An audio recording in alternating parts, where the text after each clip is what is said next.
has it always been difficult to shine through the very massive sound that Jeff organizes and find room for the guitar to exist within this? Yeah, at times it's been a struggle, and I don't want to dwell on that, but you know, the first album was mixed by Mike Stone, but every evening we went in and we said, Mike, you know, I don't think that's quite, you know, and we injected some of our own ideas. And that's what made the first album so special, the way the balance was created. Not just the balance of the sounds of the instruments, but the balance of the songs as well. So Alpha was not so, didn't have much balance, you know, and the sound became wall to wall a little bit more, maybe, like somebody thought Asia should be. That wasn't just Asia either, because in that period, the way that production and mixing and guitars and all that was seen was a bit of a struggle. And I did several records. I was most unhappy, not with what I played, but how it manifested itself in the sound. And I almost felt like beating a few people up. What are you doing to my guitar? You'll never do this. Boof, you know. But I'm not a violent, aggressive person.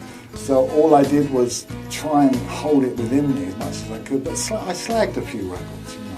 And I said, yeah, that was really not how it's supposed to sound. I didn't recognise some of the sounds on the record.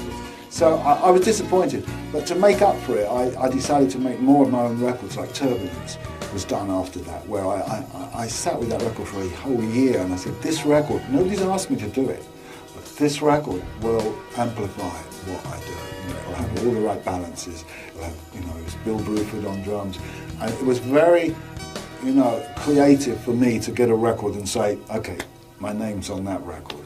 Because I'd only made two solo albums, and they were really kind of mixed up crazy records, you know, where I was trying to do everything, like you know, the man with the drum on his back and a banjo and a mouth organ and a hi-hat. Pretty much like the videos you did at the time where you played all these guitars and it was a craze. Yeah, it was a craze I had. It was a bit more Les Paul than I really wanted to be. Turbulence was more focused. Yeah. Once I did one Focus record, then although I didn't do every one Focus, you know, then I did Quantum and then I did Spectrum. And basically they're the kind of records that really signify what I do. So I just had more pleasure and more determination to get my records right, even if the group records suffered from somebody we didn't even know mixing it, you know, somebody in LA sitting there with a bunch of faders, most probably putting stuff up his nose and drinking out of his head. I don't know, but if I'd been there it would have sounded totally different. And an indication is like when Keys to Ascension came along, and we did fight over those mixes, but the first live record I mixed because I said, we've got to make a live record that you can listen to, not like some of the others that just get released, you know. So I wanted to sit there and make it more like Yes Songs, you know, a well-founded. It took 5 weeks. But nobody thanked me. I didn't get a credit, but I did stay with that record because, you know, it was an opportunity where you could hear the guitar and keyboards balanced. Going back to what you said earlier about the 80s, my own perception is that your guitar style, being the mixture of so many different languages, was too wide for the 80s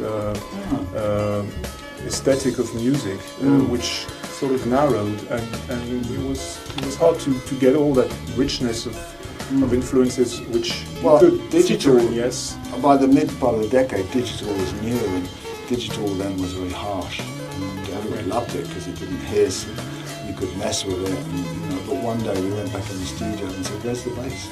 You know, it's not there. What? We've got it. No, it's not there. Alpha comes to mind. Well, Alpha was still analog, I think, but but the bass was very much missing. Well, people, you know, were screwed up, and they didn't mix records.